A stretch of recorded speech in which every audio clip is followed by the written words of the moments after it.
안녕하십니까, 소아청소년과 전문의 표진원입니다. 이번에는 영유아기의 호흡기 질환에 대해서 말씀드리도록 하겠습니다.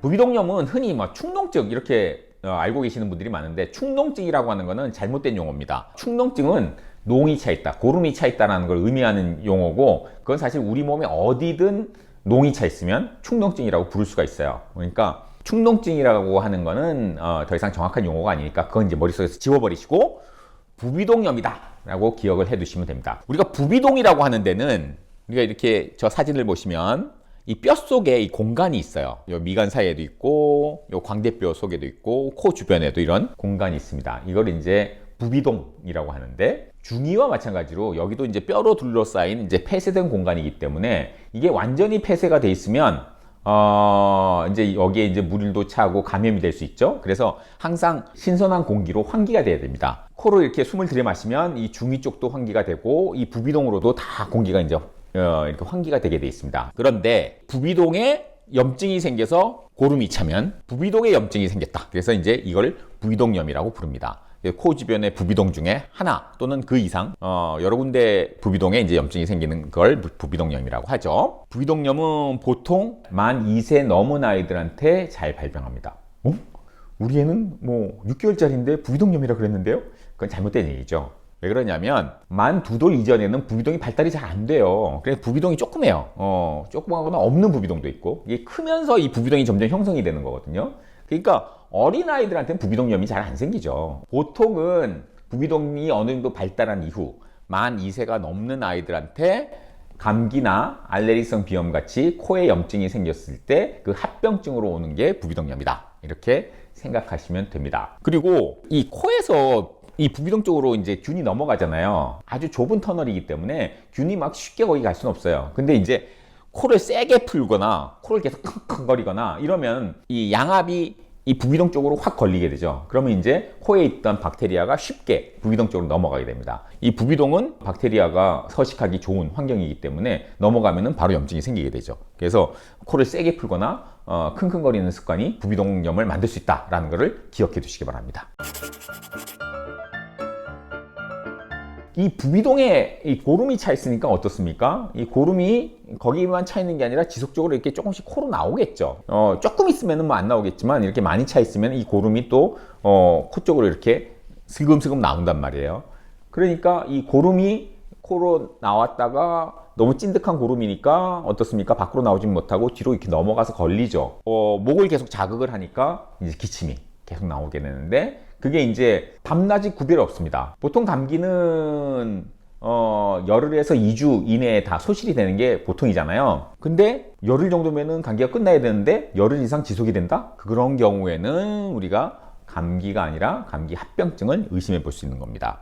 그렇게 합병증으로 가장 쉽게 오는 것이 부비동염이죠. 그리고 감기 증상과 함께 이 고름이 계속 목 뒤에 고여 있으니까 어떻습니까? 숨 쉴 때마다 나쁜 냄새가 날 수가 있죠. 입에서 냄새가 나요. 애가 기침을 해요. 코가 찐득찐득한 게 있어요.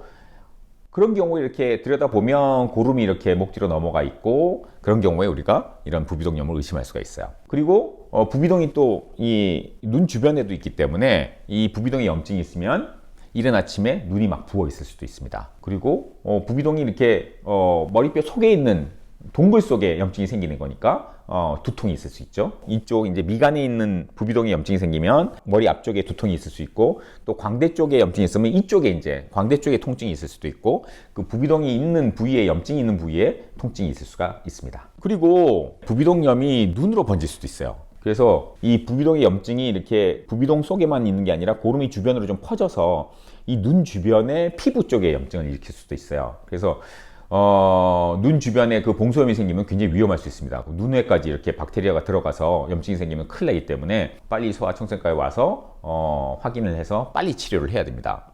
그리고 이 부비동의 얇은 뼈 뒤에는 바로 뇌가 있기 때문에 이 감염이 오래 지속이 되면 뼈가 녹아요. 녹으면서 뇌로 이 염증이 퍼질 수가 있습니다. 그래서 뇌로 퍼지면 뇌수막염인데 뇌염이 생기게 되는데, 그러면은 두통이 굉장히 심하게 되죠. 심한 두통과 또 빛을 보면 막 눈부셔서 막 눈을 감고 빛을 못 보는 그런 빛에 예민한 그런 증상이 생길 수도 있고, 애가 굉장히 짜증을 부리고 아니면은 애가 쓰러져서 이제 거의 뭐 실신할 정도로 깨워도 일어나지도 못하고 정신이 없는 상태로 굉장히 심하게 졸려할 수도 있습니다.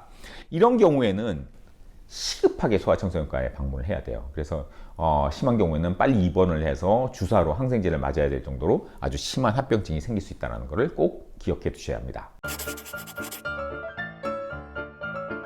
부비동염은 이제 대부분 세균 때문에 생기는 거라서 항생제를 꼭 써야 되고, 그리고 이 부비동도 뼈로 둘러싸여 있는 공간이라서 항생제가 잘 가지 못해요. 중이염은 대개 평균 2주 정도면은 해결이 되는데, 부비동염은 그보다 더 오래 약을 써야 될 경우도 있어요. 뭐 한 달 이상 약을 써야 될 경우도 있기 때문에 증상이 좋아진다고 해서 약을 끊으면 안 되고, 반드시 소아청소년과 전문의가 완치됐으니 이제 항생제를 그만 먹도록 합시다 라는 얘기가 나올 때까지 약이 떨어지지 않도록 계속 소아청소년과 방문을 해야 됩니다. 항생제 치료를 할 때는 용량을 정확하게 투여를 해야 되고, 시간 간격도 정확하게 잘 지켜줘야 되고, 중간에 한 번이라도 빼먹으면 안 됩니다. 세균의 번식은 이분법이라서 굉장히 빨리 증식을 해요. 그러니까 한 번이라도 이 살균 농도 밑으로 떨어지면은 이 증식 속도는 굉장히 빠르기 때문에, 우리가 일주일 동안 열심히 약을 먹였다, 한 번 빼먹었다, 그러면 그 일주일 약 먹은 게 다 무산이 될 정도로 그렇게 번식력이 빠릅니다.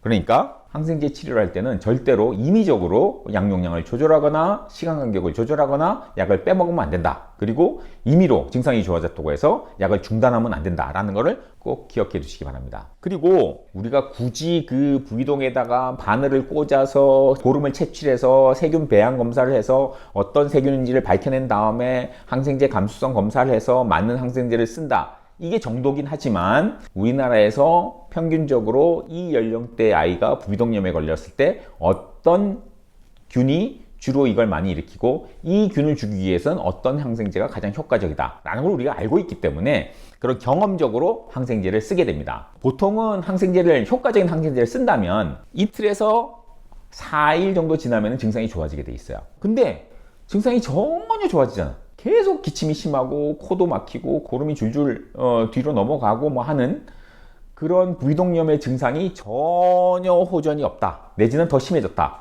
이러면은 그 항생제가 듣지 않는다는 걸 의미할 수 있어요. 그런 경우에는 다른 균을 예측해서 다음번 항생제로 넘어갈 수 있어요. 아니면 외래에 쓸 수 있는 마지막 항생제인데 이거로도 지금 증상이 좋아지지 않는다? 그런 경우에는 직접 균을 배양해서 어떤 균인지 확인을 해볼 필요가 있어요. 그런 경우에는 추가적인 검사를 하는 경우도 있습니다.